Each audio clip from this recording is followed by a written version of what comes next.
60 операций за 4 дня. Мобильная бригада, в состав которой вошли опытный офтальмолог-хирург и 2 медсестры, провели не только рядовые операции, но и вмешательства, требующие особого внимания. Раньше у нас такого, конечно, не было. Если нужно было куда-то обследоваться, сделать какую-то операцию, нам нужно было выезжать или в Якутск, или в Благовещенск, и все за свой счет. А сейчас очень хорошо сделали. Весь персонал хороший, врач вообще замечательный. Все, мне кажется, что все довольны и операциями, и приемом, и обслуживанием.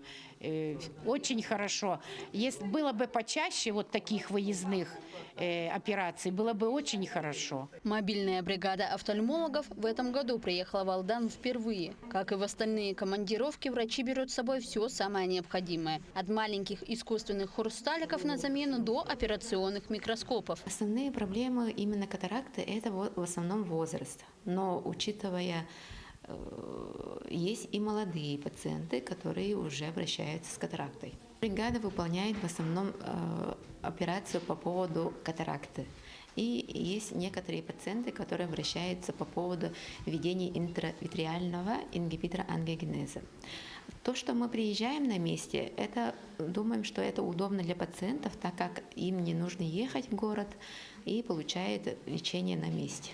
Врачи Якутской республиканской офтальмологической клинической больницы создают план выездов с учетом количества пациентов, нуждающихся в операциях. За один свой приезд они выполняют сразу несколько видов хирургических вмешательств. Обращался я еще осенью, глаза у меня с одним глазом была, не видел ничего.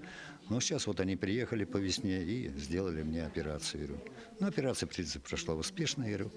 Сейчас, подлечимся, и я думаю, будет все хорошо. Сегодня в списке ожидающих офтальмологическую помощь по всей Якутии числится более 500 пациентов. Бригада врачей не только выезжает в районы, но и транспортирует пациентов со сложными случаями в Якутскую больницу. Так, 13 апреля головной филиал примет пациентов с Мегино-Кангаласского улуса. Этому проекту уже, наверное, на протяжении лет 20, наверное, да, но каждый раз он трансформируется и ищет новые формы работы. Вот сейчас мы на системной основе выезжаем в Южную Якутию. Мы, во-первых, там в прошлом году открыли Южно-Якутский офтальмологический центр на базе нейринги. Ну а вот сегодня, работая в Алдане, мы как раз оперируем пациентов, которые были отобраны нашим врачом непосредственно на базе Алданской центральной районной больницы. И у них есть возможность получать медпомощь не только в Южно-Якутском офтальмологическом центре в Неринге, но и в самой Алданской больнице. Перед мобильными бригадами врачей стоят планы по выезду в арктические районы Якутии. Так, 30 и 31 марта ожидается командировка в Оленек. 4-5 апреля врачи отправятся в Среднеколымск, где их приезд ожидает более 60 пациентов. После чего бригады посетят Нижнеколымский район. Вероника Таюрская, Виктор Дичковский, Ренат Нахиев, Якутск.